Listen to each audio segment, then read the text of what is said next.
दर्शकों, आपका स्वागत है सिटी जंक्शन स्पेशल में। और हमेशा की तरह आज भी सिटी जंक्शन स्पेशल में कुछ खास है। खास हस्ती इस वक्त हमारे साथ मौजूद है। इस वक्त हमारे साथ मौजूद है भूतपूर्व पार्षदा, जो पार्षदा रह चुकी हैं और इन्हें किसी पहचान की ये मोहताज नहीं है। इनका काफ़ी नाम है और ये है राजेश्वरी जगदीश शर्मा, जिन्हें प्यार से राजेश्वरी अम्मा कहा जाता है। तो आइए स्वागत करते हैं इनका। आपका बहुत बहुत स्वागत है सिटी जंक्शन में। धन्यवाद। देखिए, सबसे पहला सवाल मैं ये करना चाहूँगा आपको कि राजेश्वरी से राजेश्वरी अम्मा, अम्मा माँ को कहा जाता है और इतनी कम उम्र में आपको अम्मा का खिताब कैसे मिला और सब लोग आपको अम्मा कहकर क्यों पुकारते हैं? देखिए, अम्मा कहकर क्यों पुकारते, ये तो भैयू जी महाराज ने पहले ही मुझे बता दिया था। मैं भी नॉर्मल लड़की हूँ, जैसा मेरा ज़िंदगी था, कॉलेज जाना, जीन्स टी शर्ट सब कुछ नॉर्मल। सिर्फ इतना था कि मैं नॉर्मल लड़की हूँ कि जैसे कभी गार्डन झूले वूले नहीं गए, अखाड़ा कराटे क्लास ये सब कुछ मेरा बचपन से शौक़ रहा है। तो मेरा सपना एक IPS ऑफिसर बनने का था, लेकिन किसी कारणवश बन नहीं पाई। गुरुदेव के दर्शन को जब मैं पहली बार इंदौर गई तो गुरुजी ने बोला कि बोले तुम बन तो जाऊंगी, लेकिन तुम्हारे नेचर की वजह से तुम बोले सस्पेंड हो जाऊंगी और गुना दाखिल करके लूँगी। इससे अच्छा समाज सेवा करनी है तो राजकारण में रह के ही समाज सेवा करो। इसीलिए तब से उन्होंने मेरा नाम, जो मेरे एरिया में बोलते थे उससे मेरा नाम बदल के उन्होंने राजेश्वरी अम्मा रख दिया। उन्होंने जब से अम्मा बोला तब से बस उसी नाम से मुझे जाना जाता। ना कि आपको सिर्फ अम्मा नाम से जाना जाता है, लेकिन एक अम्मा के प्रति जो प्यार रिस्पेक्ट होता है वो भी लोग आपको करते हैं। बुजुर्ग महिलाएं भी आपको उसी प्यार अदब और इज्जत के साथ अम्मा कहती हैं जिस तरह बच्चे अपनी माँ को कहते हैं। तो ये ममतामयी इमेज एक तरफ जहाँ आपकी है। मेरा दूसरा सवाल थोड़ा टेढ़ा है। दर्शकों, काफ़ी टेढ़े सवाल हैं मेरे पास। पूरी आपके सवालों की लिस्ट जो लोगों से हमने बातचीत की है, जो लोग आपसे पूछना चाहते हैं, और कुछ आपके खास चाहने वाले विरोधक जो हैं वो भी आप पे जिस तरह के इल्ज़ाम लगाना चाहते हैं, वो सारे सवालों के जवाब आज आपको इस तीखे सवालों के जवाब, अब ये बेबाक देने वाली जवाब हैं, क्योंकि ये बेबाक जवाब देने में माहिर है और इनकी इमेज भी इस तरह की है। मुझे ये बताइए कि इस तरह की ममतामयी मूरत भी आपकी है और आपने कई यात्राओं पर लोगों को भी लेकर गए हैं आप, धार्मिक यात्राओं को खास तौर पर। ये यात्राओं का और ये धार्मिक जुड़ाव इतनी कम उम्र में फिर से वही बात आ रही घूम फिर कर कि ये धार्मिक और ये अध्यात्म के प्रति रुझान किस तरह हुआ आपका?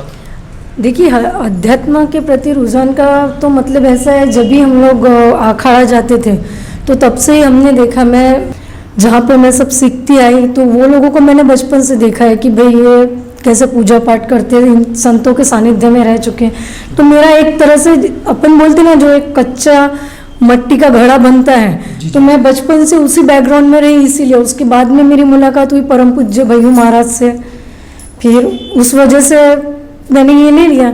और जो ये आप बोल रहे ममतामयी मूर्त, ये तो पहले व्यक्ति है, आप मैं धन्यवाद कहना चाहूँगी। वरना मेरी जो इमेज है, मैंने आज तक किसी के मुँह से मेरे प्रति तो इतना अच्छा सुना नहीं। वो सवाल भी आगे आने वाले हैं जिस तरह के आपने सुने, लेकिन मैं शुरुआत यहाँ से कर रहा हूँ। जी नहीं, तो मेरे को मेरे गुरुदेव के प्रति, यानी मैं भगवान से ज़्यादा उन पर विश्वास करती। आज भी मैं भगवान से पहले उनकी पूजा करके घर से निकलती और जो उन्होंने सिखाया वही मैंने किया। और जो 4 धाम यात्रा का विषय है, तो मैंने शायद इसके पहले कहीं बाइट भी दी है कि भाई राजकीय विषय एक अलग है और सामाजिक और धार्मिक विषय अलग है। मेरे जीवन में एक सबसे बड़ी दुख की बात ये रह चुकी कि मैं मेरे माँ बाप को कभी यात्रा नहीं करा सकी। तो एक विषय को लेके ऐसे ही मैं गुरुदेव के पास बैठी थी जब मैं पहली बार अकोला से इंदौर पैदल गई थी। तो करीब रात में 1:30 पौने 2 बजे की बात थी। हम लोग किसी विषय को लेके चर्चा शुरू थी मेरी और गुरुजी की। यानी चर्चा शब्द तो बोलना उचित नहीं है, मैं इतनी बड़ी नहीं बनी कि मैं गुरुदेव से चर्चा करूँ, वो कुछ मुझे समझा रहे थे।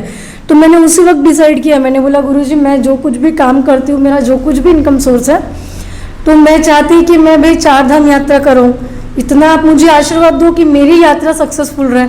तो उन्होंने हाँ बोला, जबकि वैष्णो देवी जो है वो 4 धाम में नहीं आता।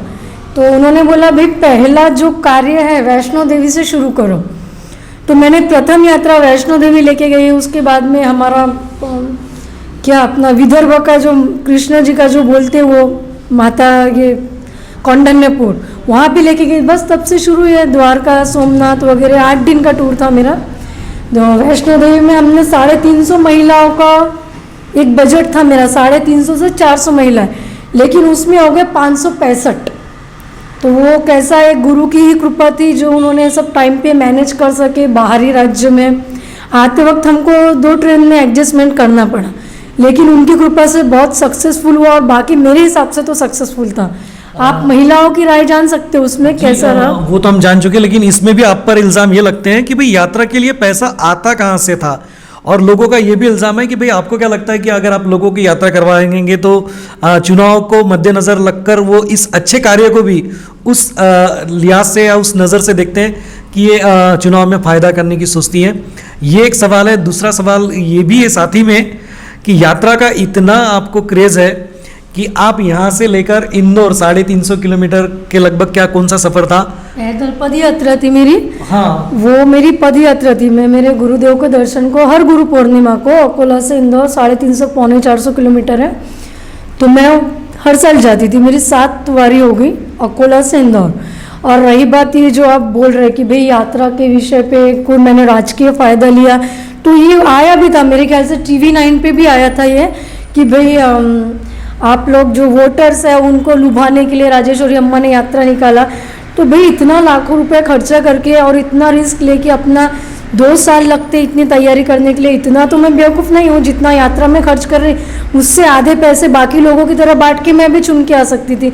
अगर मेरे को उसका यात्रा का राजकीय फायदा ही लेना रहता था तो आज मैं यहाँ नहीं, मैं महानगर पालिका में बैठी रहती। और मैंने एक बाइट भी दी है कि भाई मैं चुनाव लड़ूँ ना लड़ूँ, लेकिन मैं मेरी जो 4 यात्रा है वो मैं पूरी कराऊंगी, मीन्स कराऊंगी। क्योंकि कैसा है, आप भगवान को कोई वादा करो, कमिटमेंट करो, उनसे आप थोड़ा सा धोखाधड़ी करो तो आपका गुरु बचा लेगा, लेकिन आप गुरु से धोखाधड़ी करो तो आपको 33 कोटि देवी देवता भी नहीं बचा सकते।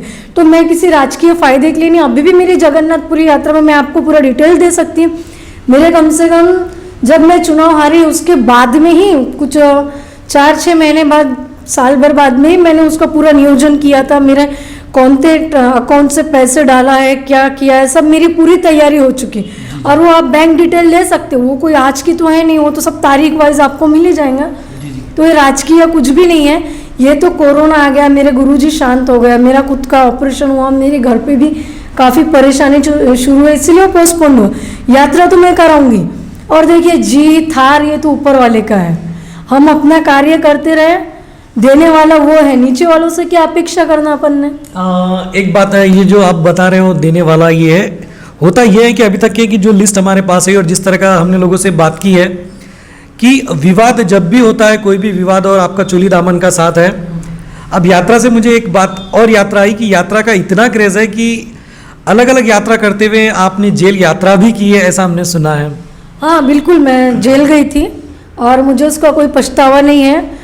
और उस केस में मेरे को भारतीय संविधान पे और अपना जो भारतीय कानून है उस पर पूरा विश्वास है और मैं उसमें बाइज्जत भरी भी हुई। एक बच्चे स्कूल में खेलते खेलते अगर मर जाती तो टीचर्स लोगों का जो टीचर्स लोगों के प्रति, जो अपने गुरु के प्रति हमारे देखने की जो एक परिभाषा रहती, नहीं वह भगवान से पहले हम अपने गुरु को वंदन करते। अगर वहाँ पे टीचर बोलते कि जा तेरे बाप को बुला के ला, उस बच्ची को बोल रहे, 2 बहनें थी, हालांकि मेरे प्रभाग के नहीं थे, वो हरियर पेट के थे, तो बस यानी वो एक बच्ची, उसकी माँ बर्तन घस रही थी तो उसकी ममता कम हो गई क्या? ऐसा नहीं होना चाहिए। अगर उसकी जगह कोई बड़े बिल्डर या कोई पॉलिटिकल या कोई बिजनेसमैन की बच्ची मरती थी तो सारा अकोला रास्ते पे आता था। सिर्फ वो एक गरीब घर की बच्ची थी तो उसके लिए आपको नहीं आते आया क्या? और मुझे उसका कोई पछतावा नहीं। मैं 7 दिन क्या, मैं 7 साल भी जेल में रहती तो मुझे कोई पछतावा नहीं था। वो बच्ची के साथ गलत हुआ। उसकी माँ कुछ बर्तन वगैरह का काम करती थे, मेरे को उनके प्रति आज भी सहानुभूति है। वो जलगांव खानदेश गए थे, गुलाबराव जी पाटिल जो अभी हमारे मंत्री हैं, मैंने उनसे फ़ोन पे संपर्क किया था तो उन्होंने जिला परिषद के उपाध्यक्ष की गाड़ी में उनको अकोला भेजा था। और उस बच्ची का अंतिम संस्कार हमने जो किया वो हमने गाड़ियों की लाइट में किया और उसको जो महानगर पालिका से मदद करवानी थी या जो भी करवाना था वो हमने किया और मेरे को उसका कोई पछतावा नहीं है। ये तो एक हो गया, लेकिन मेरे पास लिस्ट काफ़ी है। आपका खौफ इस तरह कि आपको लेडी सनी देओल भी कहा जाता है, मारधाड़ वगैरह भी बहुत है। एक अन्न पुरवठा विभाग के वंचारी करके थे, कोर्ट में भी आपने मारपीट की है, जहाँ पे कोर्ट में इंसाफ होता है वहाँ पे आपने खुद ने एक इंसाफ कर रही है। क्या ये थोड़ा सा मामला हमारे दर्शकों को बताएं। नहीं, वंजारी का प्रकरण जो है वो अलग है, और जो कोर्ट में आप मारपीट का बोल रहे हैं हाँ, वो चीज अलग है। वंजारी का, दर्शकों को बताएं आप। वंजारी का जो प्रकरण है वो अन्न पुरवठा अधिकारी थे हमारे यहाँ के। तो जो अनाज आता है अपना सरकारी गोडाउन में, मैं अकेली नहीं थी, काफ़ी लोग थे वहाँ, पुलिस वाले भी थे, मीडिया भी थी। तो उसमें जो हमने अनाज पकड़ा उसमें काफ़ी लेवल पे मिलावट थी, मट्टी थी, और भी गंदे गंदे थे, वो सारे डिटेल्स है, वो आप देख सकते हैं। उसके बाद में उसकी इतनी, यानी इतने गलत तरीके से बात कर रहा जैसे वो दाऊद इब्राहिम का जवाई बन गया, जिस टोनिंग में वो बात कर रहा। और भाई साहब देखिए, जिसको जो भाषा समझती मैं उसी भाषा में उसको जवाब दी, और मेरे को उसका कोई पछतावा नहीं। और विशेष मंजे मैंने कोई उसको धमकाया नहीं, बल्कि उसने ही देखिए 3 साल में गुना दाखिल, मैं खुद सरेंडर हुई थी, विलास पाटिल साहब थे हमारे थानेदार, उसमें हम तीन नंबर करी थे। एक मैं थी, एक विद्यमान नगर सेवक अजय जी शर्मा, एक हमारे शेरू काका अंधारे, हम तीनों थे। तो उसमें वो गोडाउन, यानी दहशत उसको थी, भाई ऐसा कैसा 3 ही दिन में अंगार लग जा रही, उसको आग लग जा रही गोडाउन में, सरकारी गोडाउन में, ना कोई उसका तपास हुआ ना कुछ हुआ। ये बदली करा ले रहा, नागपुर चली जा रहा, ये क्या विषय। गुना दाखिल करा सरकार ने, मेरे को गवर्नमेंट के पास भी मैं गई, कोर्ट ने मेरे को बाइज्जत बरी किया। उसमें करप्शन था, 1 नंबर का नालायक था। वो तो बोल ही रही है, उसको जो अगर मेरा इंटरव्यू देख रहा रहेगा, मानहानि का दावा ठोकना है, जो ठोकना है ठोक, गलत था वो, इसके लिए उसको हार का सामना करना पड़ा। सभी केसों में आप बाइज्जत बरी भी हुई है? नहीं, सभी केसों में नहीं हुई, कुछ केसेस मेरे शुरू भी। और वंजारी ने एक बात और आपको बता दी, अजय जी शर्मा, मैं और शेरू काका अंधारी, हम तीनों कोर्ट में ऐसा जज के सामने बैठे थे। तो उसने अजय शर्मा को नहीं पहचाना, शेरू काका अंधारे को नहीं पहचाना, लेकिन उसने राजेश्वरी अम्मा को पहचाना, क्योंकि मैंने ही उसका सबसे ज़्यादा विरोध किया था ना।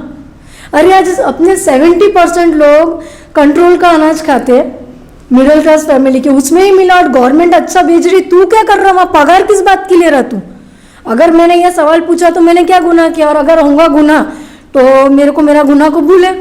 यानी जहाँ पे गुनाह होगा उसके खिलाफ आप आवाज उठाएगी, चाहे अंजाम कुछ भी हो। कुछ भी रहे, मुझे क्या, मेरे को कौन सा चोला घर पे आके चौका ये करना है, मेरे को क्या, मेरे को कोई फर्क नहीं पड़ता। अच्छा, आपके लिए लोगों के दिलों में खौफ है, जो अपराध करते हैं खासतौर पर, सब लोग आपसे डरते हैं, लेकिन हम ये जानना चाहेंगे कि राजेश्वरी अम्मा किससे डरती हैं? नहीं, देखिए पहली बात तो ये है, आप जो बोल रहे हैं खौफ का, ये है तो ये जो विषय है, मैंने अपराधियों की बोला कि अपराधी लोग आपसे खौफ करते हैं, मैंने अच्छे लोगों की बात नहीं की है। ये तो बराबर है ना, वो मेरे कैटेगरी के है ना, उनको पता है कि भाई अम्मा किस लेवल की है। मेरा बचपन है उसी में गया। और ये जो बात है कि खौफ वगैरह, ये ऐसा तो कुछ नहीं है। मैंने देखो कोर्ट में भी मारहान करी तो कोई साधु सन्यासी को या कोई शरीफ व्यक्ति को तो मारा नहीं, कभी किसी से फिरौती मंगी नहीं।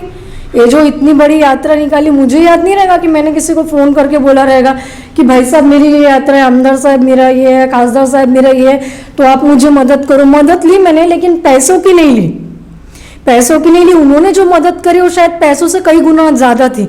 उसको बोलना, यानी मैं उनका इंसल्ट नहीं करना चाहती, उस वक्त जो उन्होंने मेरी मदद करी वो एहसान तो मैं मरे तक नहीं भूल सकती। और खौफ का विषय तो भाई साहब, अगर मैं आपको भाई साहब बोल रही, आपको जो भाषा समझ रही उसमें मैं बात कर रही, अब ये चीज़ उसको अगर वो लोग खौफ के दौर से देखते होंगे तो ये तो मेरे लिए इज्जत की बात है। क्योंकि आप किससे डरती, ये सवाल का जवाब अभी भी नहीं मिला।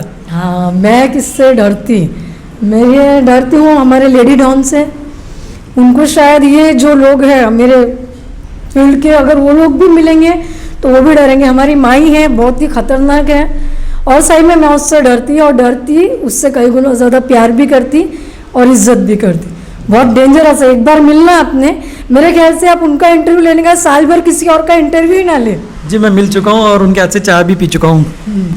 अच्छा, मुझे ये बताइए कि यात्रा से एक सवाल रह गया था कि जब आप यात्रा वगैरह निकालती हैं, एक तरफ आप पॉलिटिकल वगैरह की मदद नहीं लेती है, लेकिन आपके यात्रा में लाला जी, माननीय गोवर्धन शर्मा जी विधायक, गोपीचंद बाजोरिया जी, इनकी तस्वीरें रहती है, लेकिन संजय बाबू धोत्रे जी की तस्वीर गायब रहती है, क्या वजह है इसकी? ये तो आपने बहुत अच्छा सवाल किया। संजू भाऊ का विषय ऐसा है कि संजू भाऊ ने मेरी जो मदद की है मैं आपको बताती कि यानी शायद ही कोई कर सका होगा। संजू भाऊ ने मेरी ऐसा मदद की कि हमने यहाँ से लग्जरी बुल यहाँ तक अपना भुसौल तक ले गए थे, क्योंकि यहाँ से जम्मू के लिए कोई ट्रेन नहीं थी, हमको भुसौल से ट्रेन लेना था। और मेरे पास में 565-66 के करीब महिलाएं थी, तो वहाँ पे ट्रेन रुकाने के लिए थोड़ी अड़चन आ रही थी। तो मैंने संजू भाऊ को कॉल किया, मतलब भाऊ ऐसे ऐसी बात है, बाजूरा जी से भी बात की थी मैंने, लाला जी से भी बात की थी, उन्होंने भी उनके लेवल पे मुझे मदद की। लेकिन संजू भाऊ ने मेरी वहाँ पे ट्रेन कम से कम मेरा आधी पौन घंटा मुझे वक्त दिया कि मैं अपनी महिलाओं को व्यवस्थित चढ़ा सकूं। और बछड़ करके अपने प्लेयर है वो, उनका भी मुझे बहुत सहयोग मिला। इन लोगों ने जो सहयोग किया, देखिए ये सहयोग पैसों की मदद से कई गुना ऊपर है। और वैष्णो देवी में मैं जब ले गई तो मुझे याद है कंटिन्यूस बाजोरिया जी मेरे संपर्क में थे, बेटा कुछ मदद चाहिए क्या, कुछ चाहिए क्या। उसके बाद में लाला जी ने भी काफ़ी मदद की, और डॉक्टर अशोक ओडम्बे पाटिल, उन्होंने भी काफ़ी मेरे से पूछताछ करते रहे। पैसों से ज़्यादा ये महत्व रहता है कि आपको मानसिक सपोर्ट कौन कर रहा। गुरुदेव तो हर वक्त थे, दिन में 2 या 3 बार मैं मेरे गुरुजी से बात करती थी। और बाकी क्या था कैसा था आप उन महिलाओं से पूछ सकते, व्यवस्था में कुछ कमी रही होंगी। आपके लिए चाहने वालों की तादाद भी इतनी है जितनी विरोधक है, चाहने वालों की भी तादाद इतनी है कि आपके लिए यूट्यूब पर भी गीत बनाए गए, अपलोड किए गए, जिसे लोगों ने सराहा, और आपके कहने पर ही उसे बाद में हटा दिया गया। क्यों ऐसा किया गया? और दूसरी बात यह है कि मैं आपको बता दूं दर्शकों कि आज भी कई लोगों से हम ऐसे मिले हैं, और आपको भी पता है कि आपका जन्मदिन उनके लिए किसी उत्सव से कम नहीं होता है। वो भी जहाँ पर जिस तरह से दान वगैरह देना चाहिए वो आपके नाम से वहाँ पर दान करते हैं, अनाथ आश्रम में, यहाँ वहाँ अच्छे कार्य करते हैं। तो ये सब के बारे में भी आप थोड़ा सा बताएं दर्शकों को। देखिए पहली बात तो ये है, मैं मेरा जन्मदिन मनाती ही नहीं। जो मेरे करीब के, जैसे मैं आपको तो माँ ही हो गई है, मेरे जो करीब के हैं एकदम, उनकी साथ ही मैं मेरा जन्मदिन मनाती। और वो जो भैया ने मेरे लिए पावती वावती डोनेट करे या जो देते, ये उनका प्यार है। मैंने तो कभी किसी को नहीं बोला कि भैया आप मेरे मैं मिलती भी नहीं है, मेरे बर्थडे को कभी किसी से मिलती भी नहीं। मैं जो मेरे करीब के लोग हैं, ना मैं कभी बैनर डालती, ना कभी बैनर लगाया, मुझे याद नहीं रहेगा कि मैंने कभी कोई बैनर लगाया रहेगा या किसी पेपर में मैंने ऐड दिया रहेगा। और रही बात मेरे चाहने वालों की, तो मैं मेरे चाहने वालों से ज़्यादा मैं मेरे विरोधकों को धन्यवाद बोलती, क्योंकि वो बिन पगारे फुल अधिकारी इतना ईमानदारी से काम करते मेरे लिए कि मैं जो नहीं करती या मुझे जो नहीं पता कि ये हुआ या मेरे हाथ से मैंने किया, उसका भी पब्लिसिटी वो करते। इसीलिए मेरे को बैनर वैनर की ज़रूरत ही नहीं पड़ती। वही मेरे से इतना प्यार करते कि वही अपना पब्लिसिटी चालू रहने देते। शायद आपके चैनल से ज़्यादा वो मेरी पब्लिसिटी करते। जी जी। यूट्यूब के बारे में क्या हुआ था, बताएं थोड़ा। यूट्यूब के बारे में देखिए, मैं इतनी बड़ी नहीं बनी कि कोई मेरे प्रति गाने बनाए। हाँ बनाया था, मेरे एक फ्रेंड है मुंबई के, बहुत अच्छा गाना था और उस पर काफ़ी लोगों ने कमेंट्स भी किए थे। लेकिन मैंने यूट्यूब पे से वो गाना इसलिए हटाया कि मेरी आत्मा नहीं मानी कि भाई मैं इतनी बड़ी हूँ क्या कि भाई मैंने 1 2 3 यात्रा करवा दी। जो भी अपना सब जो भी काम था मैंने कभी अपने फेसबुक पे नहीं डाला। तो आपका जो प्यार है, मैंने उनको समझा के बोला कि भाई साहब आपका प्यार आप ऐसे ही बना के रखिए, लेकिन ये यूट्यूब, ये मैं मीडिया से काफ़ी दूरी रहना पसंद करती हूँ। जी जी जी। मुझे बताइए कि आप पब्लिसिटी से, जैसे अभी आपने बोला मीडिया से दूरी, तो ये पब्लिसिटी से दूरी क्यों बनाए रखती हैं आप? नहीं, ये कैसा हो गया कि पब्लिसिटी करने की मुझे ज़रूरत ही नहीं पड़ती। मेरे बहुत से भाई लोग हैं जो पत्रकार हैं, मैं उनका नाम नहीं लेना चाहती, लेकिन अगर मैं कभी उनका मुझे फ़ोन आए तो वो यही बोलते हैं कि अम्मा जी यार एक आधा लफड़ा तो करो, हमारे पेपर में बहुत दिन से कुछ लफड़ा नहीं है। मैंने उनको समझाया यार तुम्हारे लफड़ों के चक्कर में मेरे पे इतने गुने दाखिल हो गए और आप मेरे से आज भी अपेक्षा करते कि मैं कुछ लफड़ा करूं। नहीं, बोले आपका छवि ऐसा बन गया, मतलब आपकी मेहरबानी है जो छवि बना।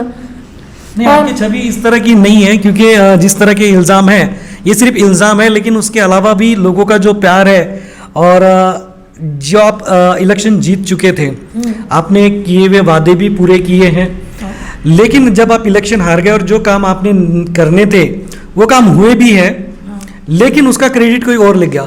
तो ऐसा क्यों होता है कि जब कुछ बुरा होता है तो नाम अम्मा जी का लग जाता है, और जो कोई काम अम्मा जी का अच्छा होता है तो उसमें नाम किसी और का हो जाता है? तो ये ऊपर वाला फिरकी ले रहा है, ऐसा कुछ हो रहा है, क्या हो रहा है? नहीं नहीं, ये तो कैसा है, मैंने आपको बताया ना, मेरे जो चाहने वाले हैं ये सब उनका कार्य है। और देखिए मैं ना किसी क्रेडिट लेने के लिए या ये सब करने के लिए मैंने काम नहीं किया। मैंने जो मेरा कर्तव्य समझा वो काम किया। देखिए 5 साल के कार्यकाल में मैंने 8 रास्ते बनाए, उसमें से पेवर्स की भी रोड बनाए, पेवर्स भी डलवाए कई जगहों पे। उसके बाद में 9 सबमर्सिबल वगैरह, पानी के प्लांट वगैरह, और 3 रास्तों पे मैंने टोटल एलईडी लगाई। और जो आप बोल रहे हैं कि आपके नगर सेवक, हाँ मेरे नगर सेवक नहीं रहने के बाद भी जो मेरे प्रस्तावित काम थे उसमें से 2 काम नहीं हुए। एक काम तो महेश चाचा के घर से सीताराम भवन तक का एक रास्ता डाला था, वो नहीं हुआ। और दूसरा पाड़िया जी के घर से शाह के घर तक का, ये 2 रास्ते नहीं हुए। बाकी अपना अनिका चौक थे, हनुमान अखाड़ा, और अपना 12 ब्लॉक में जो एलईडी का काम मैंने प्रस्तावित किया था, ये 2 काम हुए। अब ये लोगों को पता है किसने किया क्या किया। अभी किसी के क्रेडिट लेने से थोड़ी ना क्रेडिट मिलता किसी को। ये बात सही है। आप इलेक्शन इतना करने के बाद भी, इतने विकास कार्य करने के बाद भी आप एक इलेक्शन हार गए थे, क्या बड़ी वजह मानते हैं आप इसको? देखिए इसका बड़ी वजह, देखिए अगर आप जीत की खुशियाँ मनाते हैं तो आपको आपकी पराजय भी स्वीकार करने की ताकत होनी चाहिए। और रही बात दूसरी, तो पैसे का सब खेल रहता, लेकिन मैं कहीं माइनस नहीं हुई। मुझे जब मैं अपक्ष चुन के थी तब 1750-1800 के करीब वोट मिले थे, और अभी मुझे 2400 वोट मिले। मुझे 500 वोट की बढ़त ही हुई ना, कहीं कम नहीं हुए। और जीत और हार तो चलनी है। हाँ, उस समय शायद प्रभाग रचना भी आ चुकी थी, और जिन इलाकों में आप चुनाव लड़ चुके थे वहाँ के लोगों ने आपको काम के प्रति आपका लगाव और जो भी मेहनत थी वो देखी है, जिसकी वजह से आपके वोट प्रतिशत ज़रूर बढ़े हैं। लेकिन जब नई एरिया उसमें इंक्लूड हुए तो शायद वहाँ के लोग आपको जानते नहीं थे, उस वजह उसका खामियाजा आपको थोड़ा भुगतना पड़ा। तो इसमें मैं आपको एक बहुत अच्छा किस्सा बताती, जो मेरे साथ में लोग थे प्रचार के वक्त, शायद वो क्लिपिंग भी है किसके पास, मेरे पास तो नहीं है। तो एक जगह मैं एक घर में वोट मांगने गई, अपना रतनलाल प्लॉट एरिया जुड़ा था वहाँ पे। तो वो एक काकी जी बैठे थे, उनको बताया गया कि भैया अम्मा जी वोट मांगने आ रहे हैं आपके यहाँ। तो राजेश्वरी अम्मा, तो शायद उन्होंने मुझे देखा नहीं, सिर्फ मेरा नाम सुना रहेगा। तभी मैं वोट मांगने उनके घर गई, तो वो पूछे कौन, मैंने बोला मैं राजेश्वरी अम्मा। तो मैंने अपना वो जो पॉम्पलेट था वो उनके हाथ में दिया, तो उन्होंने वो देखा भी नहीं, यानी देखना तो दूर की बात, उन्होंने वो हाथ में भी नहीं लिया। तो वो मेरे पे एकदम भड़क गए, मेरे को समझ में नहीं आया। बोले तू मजाक कर रही क्या, तेरे को शोभ रहा क्या मेरे से इस तरह से बात करना। हम लोग सब एक में को देखने लगे। मैंने बोला दादी जी मैंने क्या किया ऐसा? तो बोले मैं अम्मा की राह देख रही, तू कल की आई हुई छोकरी मेरे घर में अम्मा बन के आ रही। अरे मैंने बोला साला ये तो, मेरे को हंसी भी आई और शर्म भी आई। यानी सिर्फ नाम है, लोग नाम से पहचानते, ऐसा चेहरे से क्यों नहीं पहचानते। तो काफ़ी लोगों ने समझाने का ट्राई किया। तो अब आप देखिए ऐसा हुआ कि उन्होंने बिल्कुल हाथ पकड़ के मेरे को बाहर निकाल दिया और दरवाज़ा लगा लिया। तो मेरे को तो पहले 2-4 मिनट समझे नहीं कि अपन ने क्या प्रतिक्रिया देना। तो मैंने बोला यार जाके मेरा इलेक्शन कार्ड लाओ घर से या आजू बाजू वालों को। तो फिर एक बुजुर्ग थे, उनके लड़का मेरा अच्छा परिचित था, ऐसा ही कहीं मुलाकात हुई होंगी मेरे उससे। तो फिर वो जाके उनको समझाया, तो वो पहली बात तो मेरे को देखती रह गई आधे घंटा। फिर उसने मुझे चाय पानी दिया और फिर सर्वर पे हाथ वध। यानी आपकी शक्ल से ज़्यादा आपका नाम इतना बड़ा हो गया कि वो आपका ही इंतजार कर रही थी, लेकिन आपको पहचान नहीं पाई। लेकिन ये चीज़ तो ज़रूरी है और ये चीज़ बहुत मायने रखती है दर्शकों की इनका नाम इतना, राम से बड़ा राम का नाम है। और यही चीज़ ऐसी हो गई कि राजेश्वरी अम्मा से राजेश्वरी अम्मा का बड़ा नाम हो गया है। लोग उनका इंतजार करें, भली शक्ल से पहचाने ना पहचाने, क्योंकि वो अलग एरिया वहाँ पे उन्होंने काम नहीं किया था, लेकिन उनका काम वहाँ तक पहुँचा ज़रूर था और वो उन्हीं का इंतज़ार कर रहे थे, यानी आप ही का इंतज़ार कर रहे थे और वो प्रभु को पहचान नहीं पाए। इस तरह का किस्सा हो गया। देखिए ये चीज़ से लेकर एक चीज़ मैं आपको बता दूं, जैसे कम उम्र में आपके पहनावे को लेकर भी काफ़ी लोग कमेंट करते हैं कि आप पुरुषों की तरह रहती हैं, जीन्स वगैरह पहनती हैं। और एक चीज़ अभी हाल ही में एक नई अपडेट हुई उसमें कि पहले राजेश्वरी अम्मा सफ़ेद ज़्यादातर पहनती थी और आजकल थोड़ी जैकेट वगैरह गॉगल्स वगैरह लगाती हैं, तो ब्लैक एंड वाइट से थोड़ी कलरफुल अम्मा हो गई है। तो दर्शकों को थोड़ा बता दें आप कि क्या वजह है इसकी। देखिए आप जो बोल रहे हैं कि भाई पहनावे का विषय, तो पहले मैं आपको बताऊंगी कॉलेज लाइफ में यार एक अपना पर्सनल लाइफ रहता। उस समय तो मैं अम्मा नहीं थी ना, तो बस कॉलेज में जीन्स टी शर्ट वगैरह पहना, क्योंकि मैं क्रिकेट खेलती थी, कराटे क्लास जाती थी, अखाड़ा खेलती थी, आपको बताया। तो उसी तरह से मैं रहती थी, तो उसी तरह से चलते यार, जब भी मैं यहाँ आप बोल रहे कलरफुल, तो यार ये मेरी जीजी ने दिया है और काफ़ी ठंड है, इस कारण से मैं पहनती, पहले मैं वाइट स्वेटर और वाइट स्पी रहती थी, लेकिन मेरी जीजी ने इतने प्यार से दिया तो मुझे बहुत अच्छा भी लगा कि भाई किसी ने मेरे को लाइफ में पहली बार कुछ कलरफुल दिया है, इसीलिए मैं पहनती हूँ। और ये पहनूँ तो मुझे ऐसा लगता है यार कहीं ना कहीं वो है, वो बोलते ना कि छोटों के ऊपर बड़ों का आशीर्वाद रहना ज़रूरी है, इसीलिए मैं ये पहनती हूँ। और वैसे भी जिस तरह का चश्मा लगाएंगे दुनिया उस तरह की नजर आएगी। लोगों को अगर इस तरह नजर आता है लेकिन उसमें छिपा हुआ प्यार नजर नहीं आता, उस प्यार के प्रति आपका रिस्पेक्ट नजर नहीं आता, तो ये उनका प्रॉब्लम है। एक और इल्ज़ाम है मेरे पास आपके लिए। बीच में कुछ वर्षों पहले एक सेक्स स्कैंडल हुआ था जिसमें आपका नाम भी आया कि जिसमें आपने बहुत सारे पैसे, मोटी रकम सेटिंग में लगाई है, आपको पुलिस प्रोटेक्शन भी मिलाया था। क्या थोड़ा सा बता दें आप? देखिए भाई साहब, वो प्रकरण हुआ था लेकिन उसमें सभी बाइज्जत बरी हो गए। मेरे ख्याल से एक ही आरोपी थी उसमें, मुख्य आरोपी, उसको कुछ सजा वजा लगे थे, लेकिन अभी वो भी शायद जमानत पे बाहर है। तो रही बात उसमें पैसे वैसे खाने की, तो दादा उसमें मैं आपको बता दूं कि सीआईडी इंक्वायरी बैठी थी और उसके बाद में मुझे पुलिस प्रोटेक्शन था और उसके बाद में मेरा चुनाव मैं अपक्ष चुन के आई। अगर ऐसा कुछ रहता कि मैं पैसे खाती तो शायद मैं चुन के नहीं आती और मैं भी कहीं ना कहीं आरोपी बनती, और पैसे खाती तो मुझे पुलिस संरक्षण लेने का काम ही नहीं पड़ता। नहीं, जहाँ तक ये बात का सवाल का जवाब है तो मैं भी थोड़ा सा आपके बारे में बता दूं दर्शकों, अगर कोई एक बार भी पार्षद रह जाता है तो उसके जो गरीबों के लिए काम करता है अचानक से अमीर हो जाता है। ऐसे आपने भी कई देखे होंगे। मैं इनके घर पर भी गया हूँ, आज भी ये सादगी भरा जीवन ही व्यतीत करते हैं। सादा सिंपल जिस तरह हमारे घर होते हैं उसी तरह का घर है, उसी तरह का रहमान है, उसी तरह का खाना ये खाते हैं, सब कुछ वैसा ही है। आप पार्लर भी नहीं जाती हैं, शादी से सैलून में, जेंट्स के सैलून में जाके कटिंग करती हैं। ये दर्शकों को थोड़ा बताएं आप। ये तो आपने ना बहुत ही यानी पर्सनल विषय हो गया है, लेकिन फिर भी मैं जवाब दूंगी। अभी पार्लर जाके मुझे किसको दिखाना है? आप यानी इतना तक लोग मेरे पे वॉच करते हैं कि भाई मैं कहाँ कटिंग करा रही क्या। हाँ, मैं वो हमारे प्रमोद भाऊ है उनके पास करा लेती, या और जैन मंदिर के सामने अज्जू भाई का दुकान है वहाँ काफ़ी बार करा लेती। और पार्लर में कैसा है, मैं ऐसा जनरली, यहाँ मैं गई थी एक दो बार कटिंग कराने के लिए मैट्रिक्स में, और एक हमारे सुनारी वर्ल्ड जी गए, तो मैं जाऊँ ना तो वो लड़कियाँ वहाँ जो लेडीज़ बैठे थे वो डर गए। मैंने बोला साला ये इतना पैसा दे के आती है, इतना, फिर मेरे को देख के वो घबरा जाते, इसलिए मैंने बोला अपना चौक का दुकान ही अच्छा है भाई, वहीं जाएंगे, पैसे भी कम लगते हैं और अपने हिसाब से बना भी देती हूँ, अपन जब चाहो तब करवा लेते। अभी यहाँ कौन इनसे पार्लर वालों से टाइम लेते बैठेगा, क्या करेगा, वो मेरे बस की बात नहीं। जी। और किसको दिखाना है अभी मेकअप वेकअप करके, ये कोई उम्र रह गई क्या मेकअप करने की? जी। आपको अब तक के किसने इस क्षेत्र में साथ दिया है और आज की जनरेशन में आपके फेवरेट्स कौन हैं? देखिए, मेरे तो आदर्श पहले तो मेरे गुरु ही हैं। मेरे गुरुजी के जाने के बाद में मैं काफ़ी डिस्टर्ब भी हुई थी, तो मैंने आपको बताया माई जीजी, माय फ्रेंड, उसके बाद में मेरे फैमिली के लोग, मेरे जो करीब के जैसे अर्चना भाभी हो गई, आई हो गई, उसके बाद में मेरा जो भी बैकग्राउंड है, अभी मैं उनका नाम अगर इंटरव्यू लूँगी तो आप यकीन नहीं करेंगे कि ये लोग मुझे संभाल सकते।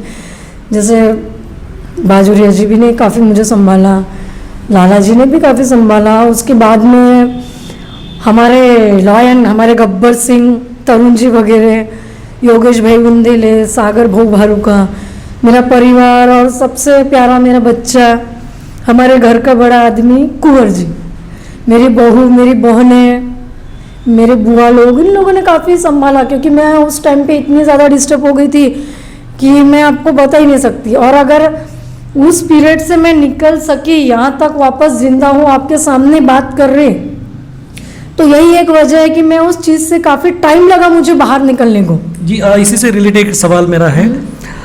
इतनी मजबूत राजेश्वरी अम्मा है जो हर मुसीबत से टकरा जाती, किससे भी भिड़ जाती है। ये राजेश्वरी अम्मा ने सुसाइड करने की भी कोशिश की थी, क्यों? ये बात का जवाब तो शायद ही आपको, मैं ही नहीं, कोई जो इस फील्ड में जुड़ा है राजकीय, वो देगा नहीं, लेकिन मैं दे दूंगी, क्योंकि राजकारण मेरा धंधा नहीं है। पहले तो मैं ये बता दूं, मैं जो भी करती हूँ अपने गुरुदेव का बताए हुए कार्य पे चलती हूँ। तो हाँ, मुझे ऐसा लगा कि भाई मेरा दुनिया ख़त्म हो गई। 12 जून 2018 सुबह 7:45 बजे के करीब मैं सर्किट हाउस में थी। तिजारे काकी और भी 2-3 महिलाएं थी सेने की, हमारी मीटिंग शुरू थी। उस वक्त मेरे गुरुदेव से बात हुई थी। उसके बाद में हम लोग निकले वहाँ से। कमल काका थे मेरे साथ में और तिजारे काकी थी। तो वो जो न्यूज़ आई, पहला फ़ोन आया मेरे को अतुल भाऊ पौनीकर का।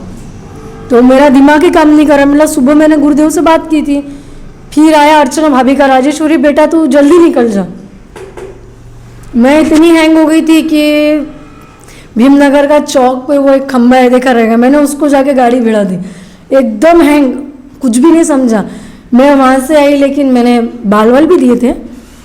तो मैं उनको गुरु, मेरा माँ, मेरा बाप, मेरा भाई, मेरे बहुत अच्छे दोस्त, सब कुछ, मेरी दुनिया ही ख़त्म हो गई। तो मैं बहुत डिस्टर्ब हो गई थी। तो उस वक्त ये जो मेरे लोग हैं, जैसे मैंने आपको बताया, माई फ्रेंड, मेरी दोस्त, ये सभी इन लोगों ने मुझे काफ़ी संभाला। और मैंने सुसाइड ट्राई किया था। उस वक्त मेरा भाई भी काफ़ी डिस्टर्ब हो गया था, मेरी फैमिली भी। लेकिन मैं उस चीज़ से उभर पाई, टाइम लगा लेकिन निकल गई। लेकिन वो जो खालीपन मेरे जीवन में है मेरे गुरुदेव का, उनका आशीर्वाद, उनकी कृपा तो मुझ पर है ही। लेकिन मैं जो आज वापस से खड़ी हुई, ये उन्हीं की बदौलत हूँ। यही वजह है कि आप 2-3 साल गुमनामी की जिंदगी जी रहे थे, कहीं गायब हो गई थी राजेश्वरी। हालांकि आपको लोगों के काम कर ही रहे थे आप, लेकिन ऐसे सामने नहीं थे। मेरी मानसिकता नहीं थी भाई साहब उसमें। मेरा क्या, काफ़ी मैं बीमार भी रह चुकी थी। मेरा ऑपरेशन भी हुआ डबल ब्रेन का। मेरे को अटैक भी आया था। और उसके बाद अटैक तो अभी आया था महीना भर पहले, मैं एडमिट थी हैदराबाद में। उसके बाद में मैं घर से भी काफ़ी डिस्टर्ब थी। मेरी मम्मी को अटैक आया, उनका एंजियोप्लास्टी हुआ। मेरी छोटी माँ को आया, उनका हुआ। मेरी मम्मी, छोटी माँ का डेथ हो गई। काफ़ी डिप्रेशन भरा टाइम रहा। और रही बात काम करना, तो काम करने के लिए ही मेरा जन्म हुआ, ऐसा मेरे गुरुदेव मुझे बताते थे। तो वो तो मेरा प्रथम यानी कर्तव्य है, मेरा धर्म है कि मैं लोगों की सेवा करूं। ये डिप्रेशन था कि आप नशे में चली गई? लोगों का आरोप आप पर ये भी है कि आप नशा करती हैं, तो थोड़ा बताएं आप किस तरह का नशा करती हैं? जी बिल्कुल, ये सवाल का जवाब, अगर आप सवाल नहीं भी करते तो मैं आपको जवाब देना चाहती थी। ये जो लोग बोलते हैं कि भाई मैं नशा करती हूँ, नशे में रहती हूँ, तो भाई साहब मैं आपको एक बात बता देती हूँ इस विषय को लेके। ये मेरे जीवन का यानी सबसे बड़ा एक टर्निंग पॉइंट ना, जो मेरे बारे में मेरे चुनाव प्रचार में भी ये घुमा जी कि भाई अम्मा जी नशा करते, 24 तास नशे में रहती। तो मैं एक चीज़ आपसे पूछना चाहती, इलेक्ट्रॉनिक मीडिया, व्हाट्सएप, फेसबुक इतने ज़्यादा लेवल पे यानी चले गए। अगर मैं ऐसा कुछ रहती तो यार मैं घर में तो नहीं रहती। मैं मिस्टर इंडिया बन के तो नहीं करूँगी नशा कि मैं मिस्टर इंडिया बन के अनिल कपूर मेरे आंग में आया, मैं किसी को मिल रही, हर किसी को नहीं। तो मैं आप उन लोगों को ओपन चैलेंज करना चाहूँगी आपके चैनल के थ्रू, और आपको भी करना चाहूँगी कि बाप दिखाइए नहीं तो श्राद्ध करिए। मेरे को नशे में देखिए, मेरा फोटो निकाले, मेरा वीडियो निकाले, वायरल करो, उसका जो भी खर्च आएगा वो मैं दूंगी। ये मैं कमिटमेंट करती। या तो बाप दिखाओ नहीं तो श्राद्ध करो। ये फालतू की नौटंकियां, जो लोग ना बराबरी नहीं कर सकते वो आपको बदनाम करने की कोशिश नहीं करते, कर रहे हैं बदनाम। लेकिन एक बात बता दो आपको कि नाम उनका होता है, उन्हीं को बदनाम किया जाता है, जिनमें कोई बात होती है उन्हीं की बात की जाती है। भाई साहब देखिए, लोग तो भगवान को नहीं छोड़े बदनाम करने के लिए। मैं तो एक सिंपल सी लड़की हूँ, सिंपल सी इंसान हूँ, मेरे को कोई फर्क नहीं पड़ता। मुझे किसी से कैरेक्टर सर्टिफिकेट लेने की ज़रूरत नहीं। मेरे लिए मेरे गुरु, मेरे साथ वाले, मेरे फ्रेंड लोग जानते हैं कि राजेश्वरी क्या है, कैसी है, और जो लोग मुझे मानते हैं वो जानते हैं। बस किसी तीसरे व्यक्ति से मुझे कोई लेना देना नहीं। और जिसको जो सोचना है वो सोचे। आज तो अगर आप भगवान के मंदिर जाए, अगर आपकी मनोकामना पूरी नहीं होती तो आप तो मंदिर जाके भगवान भी बदल देते कि हट ये भगवान मेरी इच्छा पूरी नहीं कर रहा, मैं वो भगवान के पास जाता। तो मैं तो इंसान हूँ यार, और कोई फर्क नहीं पड़ता, क्योंकि मैं तो, मेरे गुरु भक्त ही महाकाल के थे, इसीलिए हमने आस्तीन में सांप ही इतने पाल के रखे। देखो भैया, आप गाय को अगर आप घास खिला रहे तो भी वो आपको दूध दे रहे, और जो आस्तीन में सांप पाल रहे उनको दूध पिला रहे फिर भी वो आपको जहर दे रहा। ये मेरे जो स्पेशल चाहने वाले हैं ये दूसरी श्रेणी में आते हैं, इसलिए मेरे को फर्क नहीं पड़ता। बैठा है ऊपर मेरा महाकाल। आपको बच्चों से बहुत प्यार है? हाँ, बच्चों से प्यार है, क्योंकि मैं अपना ज़्यादातर टाइम उनके साथ ही बिताना अच्छा लगता है मेरे को। जैसे रियांश बा है, हमारे कुंवर जी है, कुंवर जी की पूरी गैंग है, उसमें सभी उनके दोस्त आने वाले हैं, सभी मेरे साथ आके खेलते हैं, बच्चे बच्चे। तो एक सवाल मैं ये भी करना चाहता हूँ जो ज़्यादातर सलमान खान से किया जाता है कि भाई ये सब था लेकिन शादी अब तक के राजेश्वरी अम्मा ने क्यों नहीं की, या ये- फिर कब करेगी? नहीं, इस जन्म में तो पॉसिबल नहीं है, अगले जन्म में भाई हो सकता है। इस क्यों नहीं की ये तो बता दीजिए। क्यों नहीं किया यार, इसका तो जवाब मुझे भी पूछना पड़ेगा या ढूंढना पड़ेगा। अभी तो इसका कोई जवाब नहीं है मेरे पास में, लेकिन अगले जन्म में ज़रूर करूँगी। जी जी। तो जो विरोधक हैं या जो भी इस तरह के सवाल जहन में आते हैं या कहीं से आपने सुने होंगे, वो तमाम तीखे सवालों के जवाब राजेश्वरी अम्मा जी ने यहाँ पर दिए हैं। अब आने वाले इलेक्शन आ रहे हैं, अगर आप खड़े होते हैं तो क्या रणनीति रहेंगी, थोड़ा सा बताएं। देखिए, पहले तो मैं विरोधकों को ये बोलना चाहूँगी कि भगवान आपको दिन दुगुनी रात चौगुनी ताकत दे मेरे खिलाफ काम करने का, ऐसा आपको लग रहा, लेकिन आप मेरे फेवर में काम कर रहे हैं। आप जो मेरी पब्लिसिटी कर रहे हैं, शायद जो मैं नहीं कर पा रही, मैं कहीं कम गिर गई अपनी पब्लिसिटी करने में, वो कार्य आप कर रहे हैं, तो मैं सबसे पहले उनका आभार व्यक्त करना चाहूँगी कि धन्यवाद, मैं आपकी शुक्रगुजार हूँ कि आप मेरे को इतनी इज्जत दे रहे हैं और ताकत से दीजिए। और रही बात रणनीति की, तो भाई साहब वो तो मैं आपको अभी बता नहीं सकती, वो सामने हैं, आप देख लीजिएगा। मैं जिनको मानती हूँ, जिनको मान सम्मान देती हूँ, वो लोग बता ही देंगे, या मैं जिनको अपना आइडल मानती हूँ उनसे एक बार चर्चा करके बिल्कुल आपको मेरी रणनीति दिखी जाएंगी। लेकिन हाँ, एक कमिटमेंट मैं ज़रूर करूँगी, जो पिछले चुनाव में मेरे से गलती हुई इस बार नहीं होंगी, वो गलतियाँ मैं नहीं दोहराऊंगी, वो गलतियाँ सुधार लूँगी। आपको बहुत बहुत धन्यवाद, आपने आपका कीमती समय हमारे लिए निकाला। दर्शकों, ये ऐसे सवाल है और इस तरह के सवाल थे जिससे हर कोई बचना चाहता है।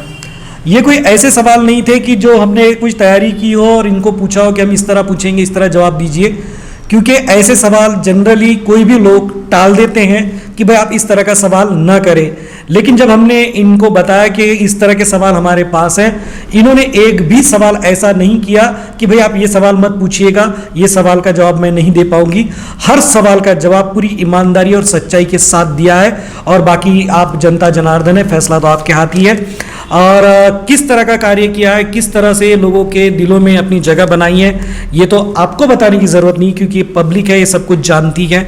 और जो विरोधक हैं उन्हें ज़रूर एक करारा तमाचा इन्होंने इस इंटरव्यू के माध्यम से ज़रूर मारा है, क्योंकि वो जो चीज़ों का झूठा प्रचार करते थे वो अब नहीं कर पाएंगे, क्योंकि उन सारे सवालों के, बल्कि उससे कई ज़्यादा सवालों के जवाब राजेश्वरी अम्मा ने खुद आपको दे दिए हैं। तो कोई सवाल का जवाब ढूंढने के लिए आपको किसी और के पास जाने की जरूरत नहीं है। और भी कुछ सवाल रहेंगे तो मैं आपके सामने बैठी हूँ, मैं क्लियर करने को रेडी हूँ।